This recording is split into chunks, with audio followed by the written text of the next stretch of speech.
કેમ છો મિત્રો? હવે લોકડાઉન તો હજુ ચાલુ જ છે એવું જ ગણીએ સ્કૂલો માટે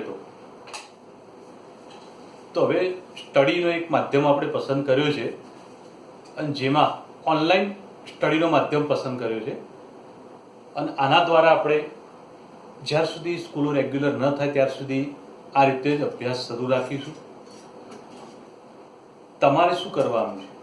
તો જે વિડીયો અહીંયા આગળથી અમે અપલોડ કરીશું તમે એ વિડીયો રોજે રોજ ચોપડાની અંદર જે ટોપિક ચાલે છે નોંધતા રહેજો, એનું રિવિઝન કરજો, વધુમાં વધુ મહેનત થાય એવો પ્રયત્ન કરવાનો છે.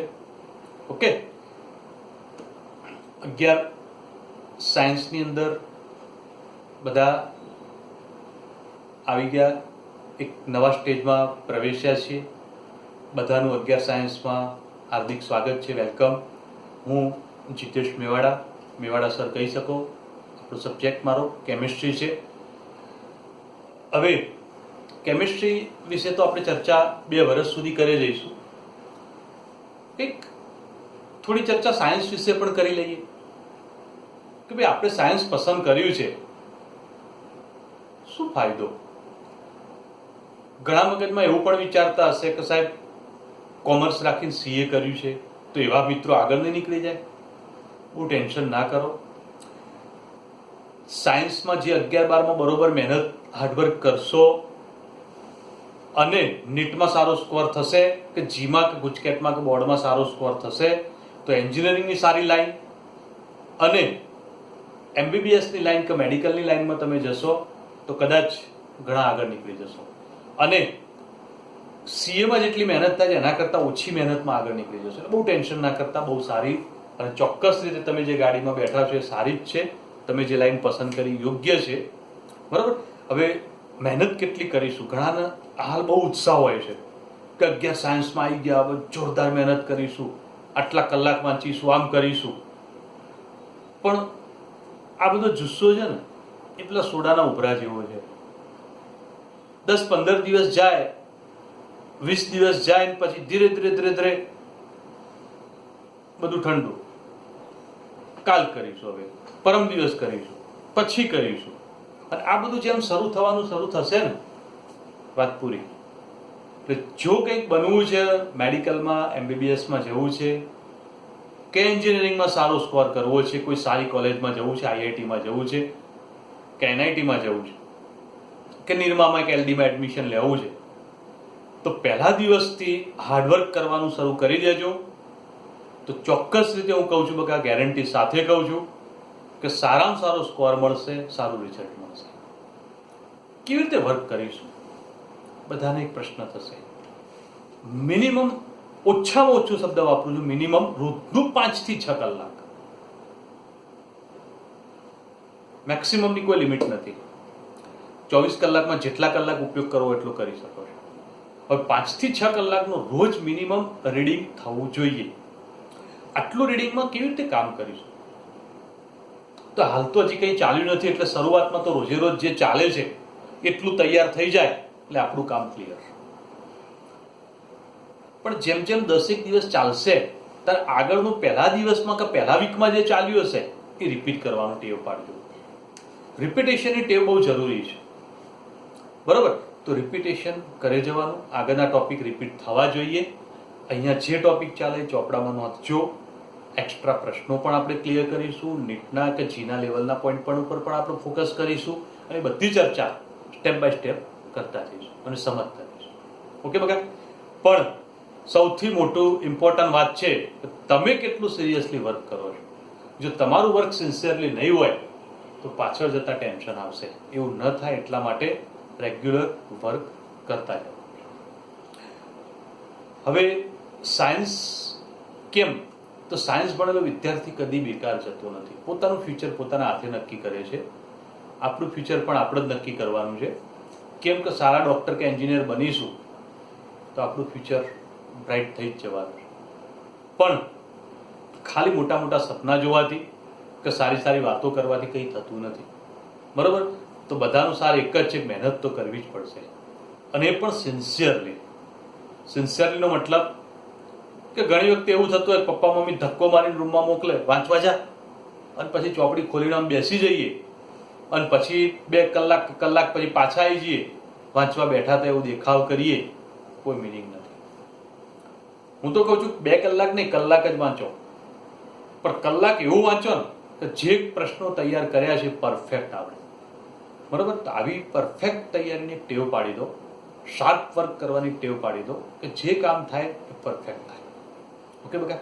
તો હવે થોડી પ્રાઇમરી ચર્ચાઓ કરી, જ્યારે રેગ્યુલર ક્લાસમાં આવીશું ત્યારે આવી ઘણી બધી ચર્ચાઓ આપણે કરીશું. કંઈક ને કંઈક સારું આપણું ભણવાનો ઉત્સાહ વધે એવો પ્રયત્ન પણ કરીશું. ઓકે? હવે કેમિસ્ટ્રી મારો સબ્જેક્ટ છે. કેમિસ્ટ્રી માટે એવું કહેવાય છે કે જેની કેમિસ્ટ્રી સુધરી ગઈ એનું જીવન સુધરી ગયું. તો જેનું કેમિસ્ટ્રી સુધરી ગયું એનું સાયન્સ પણ સુધરી જાય છે. તો કેમિસ્ટ્રી બહુ અગત્યનો વિષય છે અને આ કેમિસ્ટ્રીની અંદર એટલા બધા ટોપિક નાના આવતા હોય છે કે જેના કારણે એક ટોપિક ઉપર બરોબર સમજી અને આગળ વધજો, કે જેના કારણે એની અંદરથી કંઈક ટ્વિસ્ટ કરીને MCQ બનતા હોય, કંઈક ટોપિક બનતા હોય તો પાછળ જતા આપણને ટેન્શન ના આવે.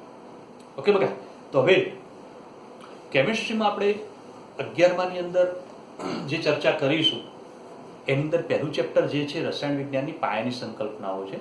હવે આ ચેપ્ટર આમ જોવા જઈએ ને તો આ ચેપ્ટરમાંથી જેટલું ટ્વિસ્ટ કરવું હોય ને, જેટલા કોમ્પ્લિકેશન વાળા પ્રશ્નો નીટ જીમાં કાઢવા હોય ને એટલા ચેપ્ટરમાંથી નીકળી શકે, એટલું ટ્વિસ્ટેડ ચેપ્ટર. બરાબર? પણ જો સીધું તૈયાર કરવું હોય તો આ ચેપ્ટર બહુ સહેલું છે. ઓકે? તો જે પણ ટોપિક આપણે ટ્વિસ્ટ કરીને પૂછાઈ શકે એવા હોય કે જે કોમ્પ્લિકેશન વાળા હોય કે એવા ટોપિક ઉપર પણ ફોકસ કરીશું, એની અંદર ઊંડા ઉતરીશું, નવા પ્રશ્નો એની ચર્ચા પણ કરતા રહીશું. હવે અહીંયા આગળ કેમિસ્ટ્રી જો ભણતા હોઈએ તો આપણે કોને ધ્યાનમાં લઈશું? કોઈ પણ રસાયણશાસ્ત્રી કોને ધ્યાનમાં, શું ધ્યાનમાં લેશે? તો કોઈ પણ દ્રવ્યનો અભ્યાસ કરતા હોઈએ તો દ્રવ્યના સંગઠનને ધ્યાનમાં લેશે. ત્યાર પછી તેની અંદર એનું પ્રમાણને ધ્યાનમાં લેશે, દ્રવ્યમાં રહેલા ઘટકોના પ્રમાણને ધ્યાનમાં લેશે અને તેના ગુણધર્મોને ધ્યાનમાં લેશે. અને આ બધી બાબતો સાથે સંકળાયેલું શું છે? તો પરમાણુ ને અણુ સંકળાયેલા હોય છે. આ બધી બાબત સાથે શું સંકળાયેલું છે? તો પરમાણુ સંકળાયેલા છે અને અણુ સંકળાયેલા છે. તો ધ્યાન આપો, કોઈ પણ રસાયણશાસ્ત્રી જ્યારે અભ્યાસ કરતો હશે ત્યારે કોનો અભ્યાસ કરશે? તો દ્રવ્યના સંગઠનનો અભ્યાસ કરશે. બરોબર? ત્યાર પછી તેના ગુણધર્મોનો અભ્યાસ કરશે, તેની લાક્ષણિકતાઓનો અભ્યાસ કરશે, તેમાં રહેલા ઘટકોના પ્રમાણનો અભ્યાસ કરશે. સંગઠન એટલે પ્રમાણ જ છે.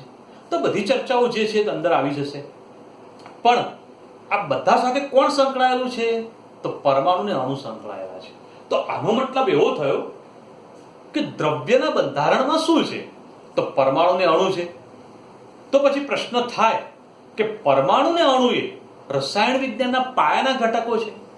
અને જો પરમાણુ ને અણુ પાયાના ઘટકો હોય તો પહેલો જ પ્રશ્ન થાય પરમાણુ અને અણુ વિશે ડિટેલમાં ભણવું પડશે. પણ પરમાણુને અણુને જોઈ શકીશું? તો પાછી વાત આવશે કે જોઈ તો નથી શકતા. ઓકે? પરમાણુ અને અણુને આપણે ગણી શકીશું? તો એમ પ્રશ્ન આવે, સીધા તો ન જ ગણી શકીએ. જેને જોઈ જ નથી શકતા તેને ગણી કેવી રીતે શકીએ? હા, પણ દ્રવ્યને જથ્થાને ધ્યાનમાં લઈએ, કોઈ પણ દ્રવ્ય, કોઈ પણ પદાર્થ, એનો જથ્થો ધ્યાનમાં લઈએ તો એ જથ્થાને ધ્યાનમાં લઈ અને તમે પરમાણુ અને અણુની સંખ્યાને ગણી શકો છો. આપણને એવું થાય કેવી રીતે ગણી શકાશે? તો એ ગણતરી માટેની ચર્ચા પણ આપણે આ ચેપ્ટરમાં આગળ કરતા જઈશું. ત્યાર પછી પરમાણુ અને અણુ સાથે કોઈ પણ દ્રવ્યના જથ્થા સાથે આપણે એકબીજાને સરખાવી શકીશું? તો હા, એ પણ સરખાવી શકીશું. પણ પ્રશ્ન છે કે એ કેવી રીતે? તો એ પણ ચર્ચા આપણે આગળ કરીશું આ ચેપ્ટરમાં અને સમજવાનો પ્રયત્ન કરીશું. પરમાણુ અને અણુ ને આપણે ગણી શકીએ છીએ, જોઈ શકીએ છીએ? તો જોઈ નથી શકતા પણ ગણી શકીએ છીએ. બરાબર? એક સાદી સરળ વાત કરું કે તમને મમ્મીએ ચા બનાવવાનું કહ્યું, ચા બનાવવાની શરૂઆત કરી, ચા નાખી, દૂધ નાખ્યું, તો પછી વિચારે ખાંડ તો છે નહીં, ખાંડ એટલે સુક્રોઝ છે. બરાબર? તો હવે પ્રશ્ન થયો ખાંડ હવે શું કરીશું, તો વિચાર્યો ચલો બાજુવાળા માસીન ઘરેથી ખાંડ લઈ આવીએ. વાટકી લઈને ગયા, માસીન જોડેથી ખાંડ લેવાનો વિચાર આવ્યો. બરોબર, ધ્યાન રાખજો. હવે એ ખાંડ લેવાનો વિચાર આવ્યો ત્યારે સાયન્સ ભણેલા હતા, થોડું માસી જોડે કોમેન્ટ કરવાનો ઈચ્છા થઈ. ચલો કોઈક માસીને આજે હેરાન કરીએ.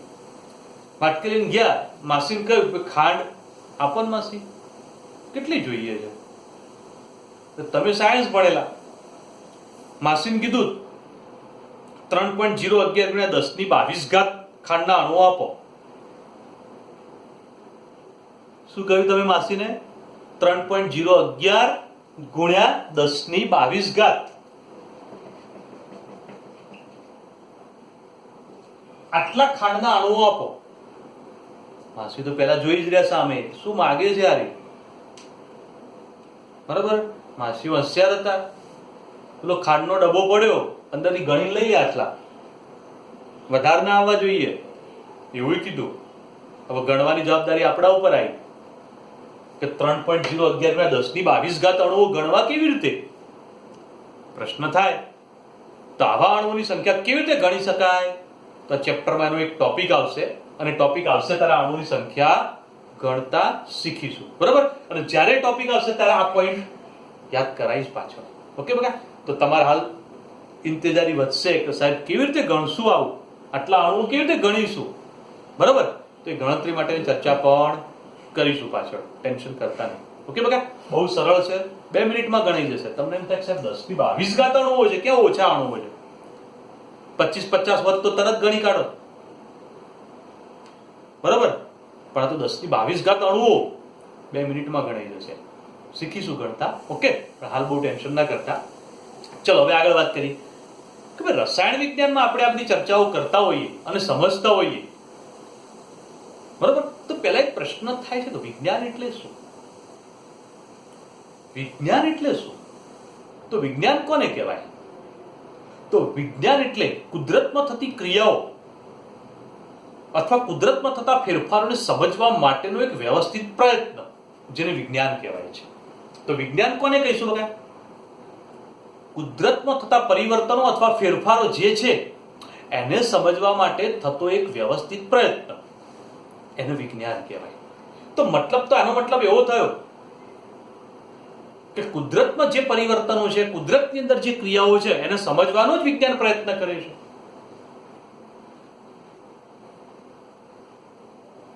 તો વિજ્ઞાનની અંદર જે બાબતો ભણીએ છીએ કુદરતમાં ચાલુ જ છે, ક્રિયાઓ થતી જ હોય છે, અને આપણે એને સમજવાનો પ્રયત્ન કરીએ છીએ, એ જ વિજ્ઞાન છે. ઓક્સિજનની શોધ 18મી સદીમાં થઈ.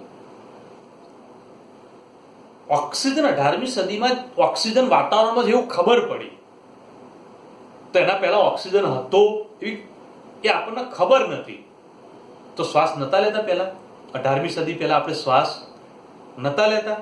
શ્વાસ તો લેતા જ હતા, મતલબ ઓક્સિજન તો હતો જ. તો વિજ્ઞાન શું છે? કુદરતને સમજવાનો એક પ્રયત્ન છે. ઓક્સિજન તો હતો જ પહેલાથી, પણ 18મી સદીમાં આપણને ખબર પડી કે ઓક્સિજન વાતાવરણમાં હોય છે અને આપણે એને શ્વાસમાં લઈએ છીએ. આ વિજ્ઞાન છે. ચલો બીજી વાત કરીએ. બધાને ખબર છે ગુરુત્વાકર્ષણ બળનો નિયમ કોણે શોધ્યો? ઓકે, બરાબર. તો હવે ગુરુત્વાકર્ષણ બળનો નિયમ ન્યૂટને શોધેલો હતો. તો ન્યૂટને ગુરુત્વાકર્ષણ બળનો નિયમ કેવી રીતે શોધ્યો એ પણ બધાને ખબર છે. ખબર છે, ઝાડ નીચે બેઠો હતો અને ઉપરથી સફરજન પડ્યું. આપણે હોઈએ તો મસ્ત સફરજન મફતમાં મળ્યું, ખાઈ જ જાવ, શું કરવાનું, બીજું રાહ જોઈએ, ચાલ બીજું પડે તો બીજું ખાઈ જઈએ. હા, પણ ન્યૂટન એવું નહોતું. એટલે જ આપણે ન્યૂટન એક સર આઇઝેક ન્યૂટન તરીકે ઓળખીએ છીએ, સર કહીએ છીએ. બરાબર, કેમ? કારણ કે એના મનમાં કંઈક એવો વિચાર આવ્યો કે સફરજન નીચે કેમ પડ્યું, ઉપર કેમ ના ગયું, અને એ વિચારને એને ત્યાં આગળ વિજ્ઞાન સાથે કન્વર્ટ કરવાનો પ્રયત્ન કર્યો. તો એને ખબર પડી કે પૃથ્વીની અંદર એક ગુરુત્વાકર્ષણ બળ હોય છે અને બળના કારણે બધી વસ્તુઓ તેની તરફ ખેંચાય છે. તો આ વિજ્ઞાન છે. પણ એમાં પણ શું હતું? ન્યૂટને ગુરુત્વાકર્ષણ બળનો નિયમ આપ્યો, એના પહેલા સફરજન ઉપર જતું હતું? ના, સફરજન તો નીચે જ પડતું હતું.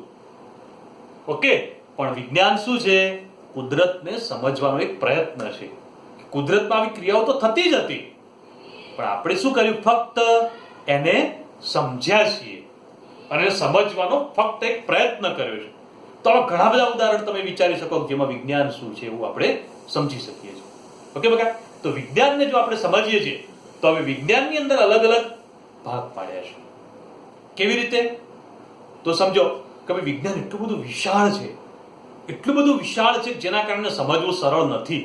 જેના કારણે સરળતાથી સમજવા માટે અલગ અલગ ભાગ પાડ્યા, જેમાં રસાયણ વિજ્ઞાન, ભૌતિક વિજ્ઞાન, જીવ વિજ્ઞાન, તો અલગ ભાગ પડી ગયા, જેના કારણે આપણે સરળતાથી સમજી શકીએ. જેમાં રસાયણ વિજ્ઞાનના બધા જ વિજ્ઞાનોની અંદર પાયામાં છે, બેઝમાં છે. રસાયણ વિજ્ઞાન બધા સાથે સંકળાયેલું છે.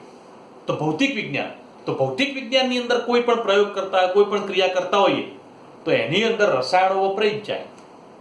જીવ વિજ્ઞાનની અંદર પણ શરીરમાં જે પણ ક્રિયાઓ ફેરફાર થતી હોય, વનસ્પતિમાં જે ફેરફારો થતા હોય એની સાથે રસાયણો તો આવી જ જાય. તો મતલબ વિજ્ઞાનની બધી શાખાઓ સાથે રસાયણ વિજ્ઞાન સંકળાયેલું છે. એ જ રીતે કૃષિ વિજ્ઞાન છે, ઔષધીય વિજ્ઞાન છે, ભૂસ્તર વિજ્ઞાન છે, પુરાતત્વ વિજ્ઞાન છે, આ બધા સાથે રસાયણ વિજ્ઞાન સંકળાયેલું છે. તો મતલબ શું થયો બકા? કે રસાયણ વિજ્ઞાન એ બધા જ વિજ્ઞાનો સાથે સંકળાયેલું છે અને વિજ્ઞાનની અંદર કોઈ પણ સમસ્યાનો ઉકેલ મેળવવા માટે રસાયણ વિજ્ઞાન પાયાનો ભાગ છે. હવે વાત આવે છે આગળ.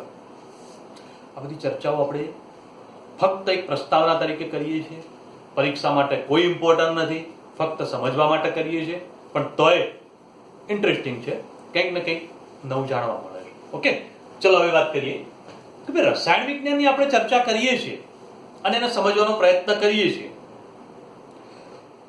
તો એમાં એક વાક્ય બોલું છું, રસાયણ વિજ્ઞાને માનવ જીવનની ગુણવત્તા સુધારી છે. તમને થશે કે એવું કેવી રીતે? રસાયણ વિજ્ઞાને માનવ જીવનની ગુણવત્તા સુધારી છે. આપણી લાઈફસ્ટાઈલમાં ઘણા બધા ચેન્જ કર્યા છે અને બધા ઘણા બધા ચેન્જ જે થયા છે એ માટે રસાયણ વિજ્ઞાન આભારી છે. આપણે રસાયણ વિજ્ઞાનના આભારી છીએ. કેવી રીતે? તો તમે આખા દિવસમાં જે પણ વસ્તુનો ઉપયોગ કરો છો એ બધા સાથે રસાયણ વિજ્ઞાન સંકળાયેલું છે. એવી કોઈ વસ્તુ નથી આપણા સંપર્કમાં કે જેના સાથે આપણે રસાયણ વિજ્ઞાનના સંપર્કમાં ના આવતા હોય. તમે સવારે ઉઠો, પહેલું જ શું માંગો છો? Toothbrush, toothpaste. ઓકે, ટૂથબ્રશ ને ટૂથપેસ્ટ આવ્યો તો મતલબ શું થયું બકા? પેસ્ટ આવી એટલે કેમિકલનું મિશ્રણ જ છે એક જાતનું. બ્રશ આવ્યો તો મતલબ એ પણ એક પોલિમર પદાર્થ છે, તો એ પણ એક પ્રકારનું રસાયણ જ છે. આખા દિવસની અંદર કોઈ પણ વસ્તુ સાથે સંપર્કમાં આવશો, બધું રસાયણ વિજ્ઞાનને આભારી છે. ઓકે, આપણે વિચારીએ બકા ટૂથપેસ્ટ. તો ટૂથપેસ્ટ સૌપ્રથમ ઇન્ડિયામાં અંગ્રેજો લઈને આવ્યા હતા. ખાલી જનરલ નોલેજ માટે આપણે ચર્ચા કરીએ, ઓકે, ખાલી એન્જોય માટે. તો અંગ્રેજો લઈને આવ્યા હતા ત્યારે આપણા ઇન્ડિયાના લોકો દાંત સાફ કરવા માટે શું વાપરતા હશે? આજથી લગભગ 125 વર્ષ પહેલાની વાત કરીએ, 100 વર્ષ પહેલાની વાત કરીએ, દાંત તો સાફ કરતા જ હશે. ઓકે, તો ટૂથપેસ્ટ નથી ત્યારે શું કરતા હશે? તો લીમડાનું દાંતણ, બાવળનું દાંતણ, ઓકે, મીઠું ઘસતા હતા, કોઈ લીંબુ ઘસે, કોઈ કોલસો પણ ઘસતું હતું. આ બધી વસ્તુઓ વપરાતી હતી. પણ જ્યારે અંગ્રેજો આવ્યા, કહ્યું કે તમે બધા અભણ છો, તમને કોઈ ખબર પડતી નહીં, દાંત સાફ કરવા હોય તો અમારી કોલગેટ વાપરો, તમારા દાંત ચકચકાટ થઈ જશે. ઇન્ડિયા વાળા અંગ્રેજો કે એટલે તો જોરદાર જ કહેવાય, બરોબર? કે લાવો કોલગેટ, આપણે કોલગેટ ઘસવાનું ચાલુ કર્યું. દાંત ચોખ્ખા રાખવા માટે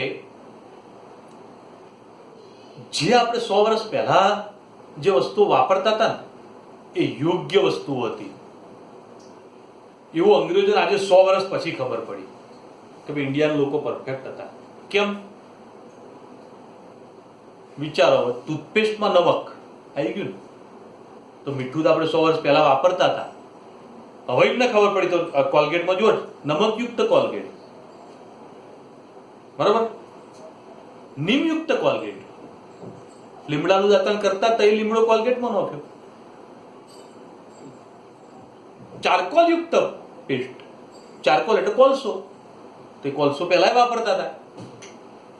બરોબર. તો આપણી સંસ્કૃતિ બહુ પરફેક્ટ છે, વિદેશી સંસ્કૃતિને સરળતાથી અપનાવી નહીં. બરોબર, ધ્યાન રાખજો બેટા. બરોબર. ઓકે, ચલો આપણે આપણા પોઈન્ટ ઉપર ચર્ચા આગળ વધારીએ. રસાયણ વિજ્ઞાને માનવ જીવનની ગુણવત્તા સુધારી છે, આપણે વાત કરી. ઓકે, હવે રસાયણ વિજ્ઞાને માનવ જીવનની ગુણવત્તા સુધારી છે. આપણે બોલ્યા કે સવારથી ઉઠો સાંજ સુધી બધી જ વસ્તુઓ સાથે આપણે રસાયણ વિજ્ઞાનમાં સંકળાયેલા છીએ. જો બધા સાથે રસાયણ વિજ્ઞાન સંકળાયેલું હોય તો હવે વિચારો, આપણે ઘણા બધા એવા રસાયણો વાપરીએ છીએ, ઘણી બધી એવી વસ્તુ વાપરીએ છીએ કે જેની અંદર રસાયણ વિજ્ઞાન જ છે. સાબુ, ડિટર્જન્ટ, બરાબર, ટૂથપેસ્ટ, ત્યાર પછી એસિડ, બેઝ, ક્ષાર, બરાબર, પોલિમર પદાર્થો, ઔષધો, ધાતુઓ, મિશ્ર ધાતુઓ, આ બધાનું ઉત્પાદન થાય બધું રસાયણ છે. અને કોઈ પણ દેશ આનું ઉત્પાદન કરતો હોય તો એ ઉત્પાદનની અંદર જે દેશ આનું ઉત્પાદન સૌથી વધારે કરતો હોય એ દેશની પ્રગતિ વધારે હોય છે. તો વિચાર કરો કે જે દેશ આવા રસાયણોનું ઉત્પાદન વધારે કરતો હોય દેશની પ્રગતિ સારી હોય છે. એક સાદી સરળ વાત કરીએ આપણા નોલેજ માટે બકા, કે સલ્ફ્યુરિક એસિડ છે ને H2SO4 એ રસાયણનો રાજા કહેવાય. તમે કદાચ આવું વાક્ય આગળના ધોરણમાં ભણ્યા હશો કે ભાઈ સલ્ફ્યુરિક એસિડ એ રસાયણનો રાજા છે. કેમ? કે કોઈ પણ દેશ સલ્ફ્યુરિક એસિડનું કેટલું ઉત્પાદન કરે છે એના આધારે દેશની પ્રગતિ નક્કી થાય છે. કોઈ પણ દેશ સલ્ફ્યુરિક એસિડનું ઉત્પાદન કેટલું કરે છે એના આધારે દેશની પ્રગતિ નક્કી થાય. કારણ કે મોટાભાગની વસ્તુઓમાં સલ્ફ્યુરિક એસિડની જરૂર પડે જ છે. બરાબર. તો જો મોટાભાગની વસ્તુઓમાં સલ્ફ્યુરિક એસિડની જરૂર પડતી હોય તો સલ્ફ્યુરિક એસિડ ખૂબ જ અગત્યનો છે. આપણા નોલેજ માટે વાત કરું કે એકલું અમેરિકા 40% ઉત્પાદન કરે છે. આવા આંકડા 5-7 વર્ષ જૂના છે, પણ તો પણ અમેરિકા એનું ઉત્પાદન મોટા પ્રમાણમાં કરે છે. ઇન્ડિયાનું ઉત્પાદન 1% છે. સારું જ કહેવાય બેટા, 200 દેશ છે આખા વર્લ્ડમાં અને 200 દેશમાં આપણે 1% ઉત્પાદન છે, બહુ સારું છે. બરાબર. તો કોઈ પણ દેશની પ્રગતિ એ રસાયણોનું ઉત્પાદન કેટલું થાય છે એના આધારે પ્રગતિ નક્કી થતી હોય છે. ઓકે, તો હવે આગળ વાત કરીએ બકા અને સમજવાનો પ્રયત્ન કરીએ છીએ. તો ધ્યાન આપજો, રસાયણ વિજ્ઞાને માનવ જીવનની ગુણવત્તા સુધારી એવી આપણે વાત કરી ગયા. બીજા ટોપિક પણ છે આમાં, જેમ કે રસાયણ વિજ્ઞાનના આધારે તમે વાતાવરણની તરાહો વિશે પણ સમજી શકો છો. તરાહો એટલે ફેરફારો. ઓકે, તે જ રીતે મગજની કાર્યપ્રણાલી. તો આપણું મગજ જે છે એની આખી એક સિસ્ટમ ચાલતી હોય છે અને એ સિસ્ટમ ચાલે એમાં ઘણા બધા રસાયણો કામ કરતા હોય છે. તો તમે જુઓ કે અહીંયા આગળ તવી પડી હોય ગરમ અને આમ હાથ મૂકીને આમ ઉભા રહીએ છે આરામથી, કેવો આમ હાથ તરત ગરમ તવી ઉપર આવવા હટી જાય છે. કેમ એવું થાય છે? તો એમ થવાનું કારણ શું છે? તો અહીંયા આગળ ચેતાતંત્ર જે છે એમાં સોડિયમ પોટેશિયમ આયનો છે અને ચેતાતંત્રની અંદર આવા સંદેશાઓનું વહન મગજ સુધી તરત પહોંચાડે છે અને તરત જ બીજો સંદેશો આવે છે કે હાથ લઈ લો ને તો બળી જશે. બરાબર. તો આ પણ શું છે? એક પ્રકારના રસાયણો. તો અહીંયા આગળ આ રસાયણો સંદેશાઓ પહોંચાડતા હોય છે અને સંદેશાઓ પાછા આપતા હોય. એક વાત કરીએ બકા કે ઘણી વખતે સ્કૂટર લઈને જતા હોય કોઈ, કે ગાડી લઈને જતા ને એકદમ એક્સિડન્ટ થાય તો ઘણા બેભાન થઈ જતા હોય. કેમ આવું થાય? અને પછી 10-15 મિનિટ કે અડધો કલાક પછી પાછા ભાનમાં આવી જાય. કેમ એવું થાય છે? તો વિચારો કે એક્સિડન્ટ જેવો થયો તરત જ હાથ પગ બધી જગ્યાએથી સંદેશાઓ પહોંચવાનું મગજમાં ચાલુ થઈ જાય. હવે એક સાથે બધા સંદેશાઓ જવાનું ચાલુ થાય, શું થાય? ત્યાં આગળ શોર્ટ સર્કિટ થઈ જાય. મગજની સિસ્ટમ બંધ. મગજની સિસ્ટમ બંધ એટલે શું થાય? અહીંયા હાર્ડ ડિસ્ક આ સિસ્ટમ હેંગ મારી ગઈ. બરાબર. પછી 15-20 મિનિટ અડધો કલાક થાય ધીરે ધીરે સિસ્ટમ પાછી એક્ટિવ થઈ જાય અને પાછા ફોર્મમાં આવી જાય. તો આ બધું શું થાય? સંદેશાઓનું વહન ત્યાં આગળ થતું હોય છે. અને કોના દ્વારા થાય છે? રાસાયણિક પદાર્થો દ્વારા. ઓકે, તો ત્યાં આગળ પણ રસાયણ અગત્યનું છે. તો અહીંયા આગળ આપણે સમજ્યા એ પ્રમાણે ત્યાં આગળ કોમ્પ્યુટર જે કામ કરતું હોય છે એની સિસ્ટમ જે ચાલતી હોય છે તેની અંદર પણ રસાયણો સંકળાયેલા છે. એની અંદર પણ જે સર્કિટ બનતી એની ચિપ્સ આવતી હોય તો ત્યાં આગળ જર્મેનિયમ, સિલિકોન, ગેલિયમ, આર્સેનિક વગેરે તત્વો જે છે એના દ્વારા એની સર્કિટ બનાવવામાં આવતી હોય છે. અને આ બધું જે છે શું છે? રસાયણો છે. ઓકે બકા, તો અહીંયા આગળ આપણે સમજી શકીએ છીએ. તો એ જ રીતે રસાયણ વિજ્ઞાને માનવ જીવનની ગુણવત્તા સુધારી છે. તો વિચારો કે આજથી 100, 150, 200 વર્ષ પહેલા ખાતર કયું વપરાતું? તો છાણિયું ખાતર વપરાતું. પણ આજે ઘણા બધા ખાતર અવેલેબલ છે અને બધા શું છે? એક પ્રકારના રસાયણો છે. સારો પાક લેવો છે, સારી ખેતી કરવી છે, તો નવા નવા ખાતર અસ્તિત્વમાં આવતા હોય છે. તો એ જ રીતે નવા નવા જંતુનાશકો પણ શોધવા પડતા હોય છે. કેમ? કારણ ઘણી વખતે કેટલાક સૂક્ષ્મજીવો જંતુનાશકો ગમે એટલા છાંટો મરતા ના હોય, તો એના પછી નવા નવા શોધવા પડે. એ પણ શું છે? એક પ્રકારના રસાયણો છે. ઓકે બકા, તો અહીંયા આગળ નવા નવા રસાયણો શોધાતા જાય છે અને આપણા માટે એ ઉપયોગી બનતા હોય છે. તો આ જ રીતે વિજ્ઞાને એટલે કે રસાયણ વિજ્ઞાને ફાર્માસ્યુટિકલ ક્ષેત્રે, ઔષધીય ક્ષેત્રે પણ એક મોટું હરણફાળ કર્યું છે. ઘણી બધી પ્રગતિ કરી છે. તો વિચારીએ બકા કે ભાઈ કેટલાક અસાધ્ય રોગો જેવા કે કેન્સર, HIV, તો આવા રોગોના ઈલાજ માટે પણ કેટલીક દવાઓ શોધાયેલી છે કે જેની અંદર કેન્સરના નિદાન માટે સિસ્પ્લેટિન અને ટેક્સોલ, આ બે નામ યાદ રાખજો બેટા, સિસ્પ્લેટિન અને ટેક્સોલ. ઓકે, તો એ રસાયણ વિજ્ઞાનની દેન છે, રસાયણ વિજ્ઞાને શોધેલા દવાઓ છે. તો એ જ રીતે એડ્સ છે કે HIV માટે શું છે? તો એઝિડોથાઇમિડિન, AZT. આ પણ એક યાદ રાખજો, પ્રશ્ન પૂછાયેલો છે. ઓકે બકા, તો ધ્યાન આપજો. તો એઝિડોથાઇમિડિન, તો આ શું છે? તો એના માટે સુધારિત દવા છે કે જે અસાધ્ય રોગમાં, તો જે કદાચ આ રોગ કોઈને થાય તો માણસ મૃત્યુ પામતો, પણ હાલ કેન્સર કે આવા રોગોને થાય છે તો એવા દર્દીઓને આપણે બચાવી શકીએ છીએ. તો આ એક શું છે? રસાયણ વિજ્ઞાને આપેલું એક ગિફ્ટ કહેવાય તો. બરાબર, તો એ આપણે સમજી શકીએ છીએ. તો રસાયણ વિજ્ઞાન દ્વારા આવા કેટલાક સંશોધનો થયા અને જેના કારણે આપણને ફાયદો થયો. હવે પ્રશ્ન થાય છે કે રસાયણ વિજ્ઞાન બધું સારું સારું જ કરે જાય, કઈ તકલીફ નહીં પડતી હોય? તમારા મગજમાં એક પ્રશ્ન થયો છે કે સાહેબ 10 મિનિટથી બોલ્યું કે રસાયણ વિજ્ઞાને આવું કર્યું, આ ફાયદો કર્યો, આ ફાયદો કર્યો, તો કઈ નુકસાને કર્યું હશે? હા, ચોક્કસ. જેમ ફાયદો છે તો ક્યાંક નુકસાન પણ હોય છે. તો એક પહેલું નુકસાન શરૂઆત વિચારીએ તો ધ્યાન આપજો બેટા કે એસીની અંદર પહેલા કે ફ્રીજની અંદર પહેલા ક્લોરોફ્લોરોકાર્બન્સ વપરાતું હતું, CFC. બધા જાણો છો. ઓકે, અને જો ક્લોરોફ્લોરોકાર્બન વપરાય તો CF2Cl2. હવે જો ક્લોરોફ્લોરોકાર્બન વપરાતું હોય તો આ જે એવો વાયુ છે કે જો એસી માંથી લીકેજ થઈ જાય તો ઓઝોન સ્તરને મોટા પ્રમાણમાં નુકસાન કરે છે. આ ઓઝોન સ્તરને મોટા પ્રમાણમાં નુકસાન કરે છે. આપણા નોલેજ માટે વાત કરું કે એક અણુ જો લીકેજ થાય ને તો ઓઝોનના 1,00,000 અણુઓને તોડી કાઢે છે. હવે વિચાર કરો કે ઓઝોન સ્તરને કેટલું બધું નુકસાન કરે. તો સમતાપ આવરણની અંદર જે ઓઝોન સ્તર છે એને જો સુરક્ષિત રાખવું હોય તો આનો ઉપયોગ બંધ કરી દેવો પડે. બરાબર, અને આનો ઉપયોગ બંધ થયો તો એના કારણે એના અવેજીમાં બીજો વાયુ શોધવો પડે, કારણ કે એસી ફ્રીજ તો આપણે બંધ કરવાના નથી. ઓકે, તો એ ઉકેલ પણ રસાયણ વિજ્ઞાને શોધ્યો અને એના કારણે એની અંદરથી શોધ્યું HFC. હવે HFC એવો વાયુ છે કે જે કદાચ લીકેજ થઈ જાય કોઈ પણ પ્રકારની હાનિકારક અસર નથી કરતો અથવા બહુ નહીવત કરે, આના જેટલી નથી કરતો. બરાબર, તો આ બાબત સમજી શકાય છે. ઓકે, તો અહીંયા આગળ આપણે આ સમજી શકીએ, ક્લિયર કરી શકીએ છીએ. તો ભાઈ મુશ્કેલી રસાયણ વિજ્ઞાને ઊભી કરી અને એનો ઉકેલ પણ રસાયણ વિજ્ઞાને શોધી આપ્યો છે. તો અત્યારે આપણા માટે રસાયણ વિજ્ઞાન માટે કેટલાક બીજા પણ પડકાર છે. કયા? કે ગ્રીનહાઉસ ઇફેક્ટ કરતા વાયુઓ જેવા કે મિથેન છે, કાર્બન ડાયોક્સાઇડ છે.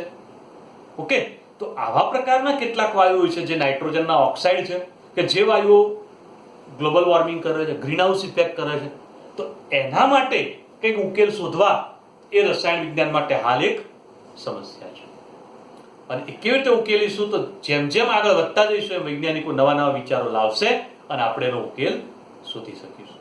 ઓકે બગા, તો હવે રસાયણ વિજ્ઞાન કંઈક સારું જ કરે છે એવું આપણે સમજી ગયા. ક્યાંક તકલીફ પણ પડે છે, પણ એનો ઉકેલ પણ રસાયણ વિજ્ઞાન જ લાવે છે. હવે વાત આવે છે કે ભાઈ ભવિષ્યમાં